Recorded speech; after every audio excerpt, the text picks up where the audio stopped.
Hello folks, how's everybody doing out there? Welcome to the latest installment of the alphabetical history of software in three-letter acronyms, initialisms, and abbreviations. This episode is brought to you by the letter H, and H is for HAL. And it turns out there are actually two completely different things called HAL, which are both pretty significant in the history of software. One is something called a hardware abstraction layer. It's a way to decouple operating systems and applications from the physical hardware they're running on, which makes it easier to port code from one system to another. But we talked a little bit about hardware abstraction in the episode on CPM, and besides, they're not nearly as interesting as the other HAL, because the other HAL is an electronic space murderer, or maybe just a hyper-intelligent sentient computer with some complicated conflicts in its programming. Yep, we are talking about this HAL, HAL 9000, the fictional computer from 2001, A Space Odyssey, with HAL being short for Heuristically-programmed ALgorithmic computer.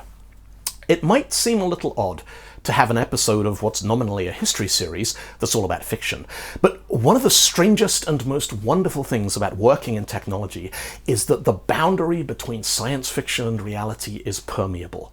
Generations of science fiction writers have looked at real-world technology and gone, hey, I wonder what that's going to look like in 100 years. And in turn, the books, films, and TV shows created by those writers have been a source of inspiration to scientists, engineers, and inventors. And it's fascinating to me to look at how the speculative science fiction of the last century has shaped the everyday technology of this one. 2001 was a collaboration between the science fiction writer Arthur C. Clarke and the film director Stanley Kubrick. Inspired by Clarke's short stories, most notably The Sentinel, about the discovery of a mysterious monolith on the far side of the moon, Kubrick resolved to make the proverbial good science fiction movie, enlisted Clarke to collaborate on the screenplay, and set about creating a landmark of modern cinema. Some people have hailed 2001 as the greatest science fiction film ever made. Some people think it's not even close, long, slow, and ultimately confusing. But I think it's fair to say that when a filmmaker like Stanley Kubrick sets out to make a film inspired by humanity's relationship to the universe, you're probably not going to get Spaceballs. Now, there are spoilers coming. If you've not got around to seeing 2001 A Space Odyssey yet, you should probably go do that before you watch the rest of this video. Yes, I know, it's been out for more than 50 years, but this is the internet, and you can just guarantee that somebody out there will get upset if I give away the ending. Okay? You still with me? Splendid. What made HAL 9000 such an iconic character was the production design. HAL wasn't a robot or an android. It was a computer, designed to look like, well, like what people in 1968 thought computers would look like in 2001. An instrument panel, a little badge reading HAL 9000, a glowing red camera lens, and a loudspeaker, with HAL's dialogue provided by the actor Douglas Rain. Along with the Enterprise ship's computer from Star Trek, voiced by Majel Barrett, HAL 9000 popularized the idea of voice interfaces, computers you could interact with just by talking to them. Now, I am sure production cost was a factor here. It was orders of magnitude cheaper to have a computer that was really just an off-screen actor reading lines than it would have been to build some sort of interactive terminal, but it's an idea that really stuck. You folks out there who use a digital assistant like Siri or Alexa, deep down, you ever have that tiny moment of, holy crap, I'm talking to the computer just like in Star Trek? I know I do. HAL 9000 is a masterpiece of understated performance. HAL's calm, monotonic delivery goes from reassuring to unsettling to borderline psychopathic, and by the time astronaut David Bowman is stranded outside in space, pleading with HAL to open the pod bay doors, and HAL replies with that iconic line, "I'm sorry, Dave, I'm afraid I can't do that," the notion of a rogue AI concluding that its human operators are expendable if it considers them a threat to its mission has become firmly lodged in public consciousness. And when Mother, the shipboard computer in Ridley Scott's Alien, reveals that its mission briefing says the crew are expendable, it suddenly turns out that the 8-foot xenomorph with the razor-sharp claws and the concentrated acid for blood isn't the only thing the crew has to worry about. The ongoing debate about whether a computer can be programmed to kill a human or to regard humans as expendable is a perennial theme in science fiction. In 1942, Isaac Asimov published his short story Runaround, featuring the first appearance of what would become known as Asimov's 3 laws of robotics. 1. A robot may not injure a human being or, through inaction, allow a human being to come to harm. 2. A robot must obey the orders given it by humans, except where such orders would conflict with the first law. 3. A robot must protect its own existence as long as such protection does not conflict with the first or second law. Today, surrounded by ongoing developments in fields like autonomous vehicles, military applications of drone aircraft, and the relentless drive to shoehorn AI into just about every digital product and service on the market, whether it's justified or not, it occasionally feels disconcertingly close to reality. But the debate took an unprecedented real-world turn last year. The emergence of large language models has led to I'm not entirely sure what to call it, whatever the diametric opposite of a publishing phenomenon is. Countless books, printed books, for sale on platforms like Amazon, which aren't written by human beings. They are generated using language models. Travel guides, fitness books, instructions for playing board games, and books like The Ultimate Wild Mushroom Cookbook. Or even the Wide Mushroom Cookbook, if you prefer to forage for potentially lethal fungi using a book written by a machine that can't even spell the word wild. Sure enough, earlier this year somebody posted on Reddit that they'd received a Wild Mushroom Cookbook as a gift, unaware that it was generated by a language model. They'd relied on it to identify edible mushrooms, and their whole family had ended up in hospital. I think a lot of us out there knew that sooner or later we'd need something akin to Asimov's laws of robotics, but I'm not sure any of us had computers selling books assuring us that toxic mushrooms were edible on our robot apocalypse bingo card. HAL 9000 wasn't the first fictional computer, not by a long shot. Wikipedia's list of fictional computers cites The Engine, a mechanical language machine from Jonathan Swift's Gulliver's Travels, published nearly 300 years ago, as the first description of any fictional device resembling a computer. Computers featured prominently in science fiction stories. In another famous story by Arthur C. Clarke, a Tibetan monastery hires a computer to enumerate the 9 billion names of God, and in doing so they accidentally destroy the universe. In one of Asimov's most celebrated stories, The Last Question, generations of human beings ask the planet-wide supercomputer Multivac if there is any way to reverse the laws of thermodynamics, and in doing so they accidentally create the universe. And in Douglas Adams' Hitchhiker's Guide to the Galaxy, Deep Thought, the most powerful computer ever created, takes 7.5 million years to calculate that the answer to the ultimate question of life, the universe, and everything is in fact 42, thus necessitating the construction of an even bigger and more powerful computer to calculate the ultimate question. A computer that turns out to be the planet Earth and is demolished 5 minutes before the program completes in order to make way for a new hyperspace bypass. The idea of a rogue computer destroying the world was catapulted into the wider public consciousness in 1983 with John Badham's classic movie War Games. Set against a backdrop of Cold War nuclear paranoia, Matthew Broderick plays David Lightman, a teenage hacker who uses his home computer and dial-up modem to repeatedly dial incrementing phone numbers looking for lines with another computer at the other end. This technique actually became known as War Games auto-dialing and later shortened to war dialing after the success of the movie, and as Wi-Fi networks replaced dial-up modems, war dialing became war driving, driving around a neighborhood looking for open Wi-Fi relays. In the movie, David believes he's managed to connect to a computer game studio whose computer lists games including chess, poker, and global thermonuclear war. Of course, it's not a game studio, it's a US military computer, and David's persistent attempts to find out what kind of game global thermonuclear war is almost start World War III. War Games has stood the test of time remarkably well because it didn't try to be futuristic. David Lightman's computer equipment was all off-the-shelf stuff you could buy in any computer store. And while the filmmakers employed a certain amount of dramatic license when it came to Whopper, NORAD's War Operations Plan Response supercomputer, the fundamental premise that made War Games so compelling was how chillingly plausible it was. One of the many, many people who took that message to heart was President Ronald Reagan, whose interest in the movie led to discussions with Congress and the Joint Chiefs of Staff, and the first US presidential directive on computer security. At the other end of the scale, is one of my favorite movies of all time. A movie so wonderfully, endearingly stupid that it is impossible not to love it. Electric Dreams is the story of a classic love triangle. Miles, the socially awkward loner, Madeline, the beautiful cellist who lives in the apartment next door, and Miles' home computer, Edgar, that becomes sentient after Miles spills champagne all over it to stop it overheating. And when Miles and Edgar both fall in love with the girl next door, yeah.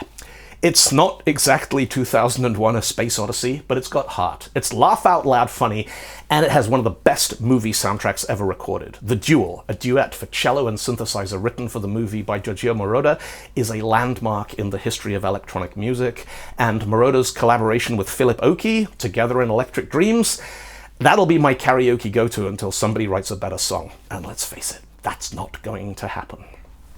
At the other end of the scale, computers and information technology represented a whole new frontier when it came to high-concept filmmaking. What if, instead of putting the computer in the movie, we put the movie in the computer? In 1982, Steven Lisberger, inspired by the first generation of video arcade games, created Tron, the story of Kevin Flynn, a programmer who ends up trapped inside a mainframe computer, forced to play his own games to survive as he tries to find a way out. Now, let's be clear, the story of Tron has as much to do with computer science as Star Wars has to do with orbital mechanics. It's a fantasy, delirious, day-glow, high-concept fantasy, the classic hero's journey set in a psychedelic landscape of pixels and polygons. No, Tron's contribution to the history of software is all about how it was made. The film combined live-action footage, hand-drawn animation, rotoscoping, and some of the earliest computer-generated footage ever seen in a Hollywood movie.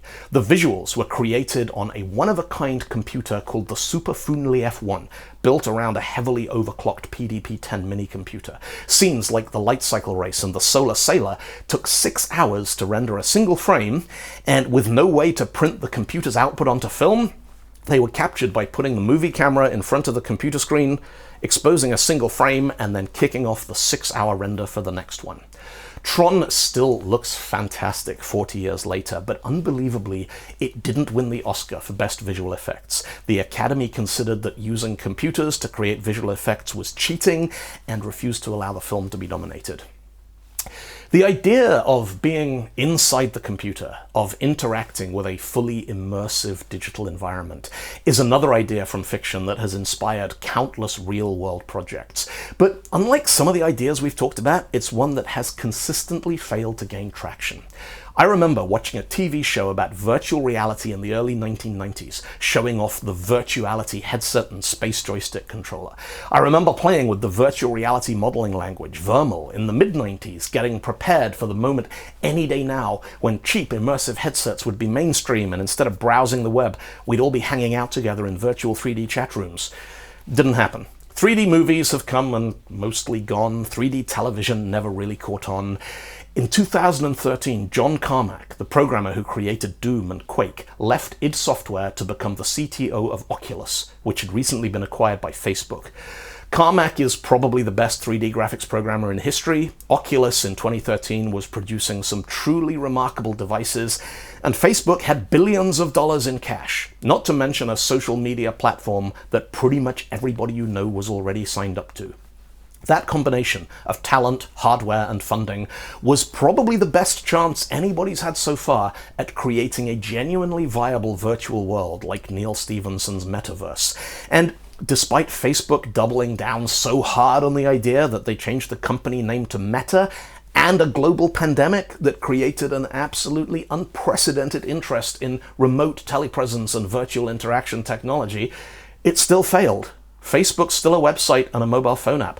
Oculus is a high-end specialist device that you maybe know somebody who has one who uses it to play Beat Saber, and Carmack left Meta in 2022 fed up with the company's bureaucracy and inefficiency.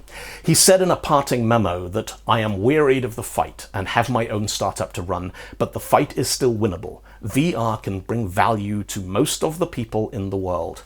But I think there's a deeper issue here. The idea of virtual reality, augmented reality, whatever you want to call it, you think about where it comes from. It comes from storytellers. The metaverse in Neil Stephenson's Snow Crash, the Matrix, whether it's cyberspace in William Gibson's Neuromancer, or Keanu Reeves doing Kung Fu in Mirror Shades. They're stories about people doing stuff with data. Manipulating information is woven into the narrative.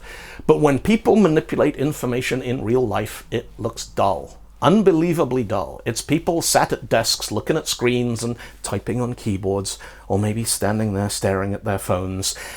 And that's no way to tell a story. So when writers and filmmakers want their hackers to do hacker stuff, they turn it into something cinematic. And when they do that well, we all go along for the ride.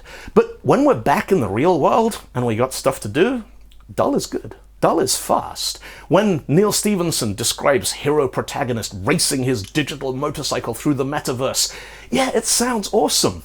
But a few years back, I did a couple of online events using a platform called GatherTown, where you get a little cartoon avatar and you walk around a sort of cartoon venue, and you know what? At a glance, it looks really fun. But it quickly became apparent that it was actually stupid because things were far away for no reason. I would spend 20 or 30 seconds walking my little cartoon person through a huge cartoon lecture theatre to get to a little cartoon stage. And the whole time I was thinking, this is dumb. You know, the scene in Jurassic Park where Lex is flying over the virtual 3D landscape and all the applications and the files are like little 3D buildings. Believe it or not, that's a real application. It was called 3D File System Navigator. It's part of Silicon Graphics' IRIX operating system. But if I was about to get eaten by a dinosaur, I wouldn't be using a 3D interface to fly around looking for the right file. I'd use the console. If I'm hanging out in a group chat and somebody shows up being obnoxious and abusive, I don't want to have to challenge them to a sword fight. I want to click a button and they're gone. Now, maybe we just don't have the right hardware yet. I tried the Apple Vision Pro earlier this year. It's a fantastic piece of technology, but it's too big, it's too heavy, it's way too expensive, and I honestly can't think of a single killer application for it. I'm sure that at some point we'll get a device that's the size of a pair of sunglasses and costs $500. And at that point, I'm sure developers will come up with all kinds of brilliant applications for it. But when we do, I don't think they're going to look anything like the kind of virtual reality you'd recognize from science fiction and cyberpunk. Not unless you're using them to play Tron. But as for HAL 9000, in the original 2001, HAL is finally shut down and sings the song Daisy Bell. Daisy, Daisy, give me your answer do, as David Bowman removes his logic boards one by one. This scene is a direct reference to a speech synthesis project at Bell Labs in 1962. John Kelly and Max Matthews attached a vocoder synthesizer to an IBM 704 computer and programmed it to sing a song. One of the guests present at that demonstration was Arthur C. Clarke, and the song chosen for the demo was Daisy Bell. And finally, you know how in school an A grade is better than a B, and a B is better than a C, and so on? Well, it wasn't long after 2001 came out that fans noticed that, by the same logic, HAL is one better than IBM, and assumed it was the filmmakers having a dig at international business machines. But it wasn't. As Clarke puts it in his book, The Lost Worlds of 2001, IBM had given us a good deal of help, so we were quite embarrassed by this and would have changed the name if we'd spotted the coincidence. Sure enough, if you watch 2001 closely, you'll notice the IBM logo appears on many of the film's props, from the spacecraft instrument panels to the astronaut spacesuits. And Kubrick actually went out of his way to make sure IBM understood what they were getting involved with, going so far as to send a letter via his producer asking, does IBM know that one of the main themes of the story is a psychotic computer? I don't want to get anyone in trouble. To which IBM magnanimously replied that a computer causing human deaths wasn't a problem as long as it was clear it wasn't an IBM computer. And by a neat coincidence, the next letter in our history of software is I, and I stands for, yep, IBM, who I know we've already mentioned a few times in this series, but in the next installment, we're going to look at the history of one of the world's most remarkable technology companies, a company that's produced everything from mechanical cheese cutters to quantum computers, registered over 120,000 patents, and won the Nobel Prize 5 times. Folks, as always, thank you for tuning in. I hope you found that interesting. If you haven't seen Electric Dreams, hit the link right here and enjoy The Duel, surely one of Giorgio's finest musical moments. You all have a good week out there. You take it easy, look after each other, and I'll catch you next time.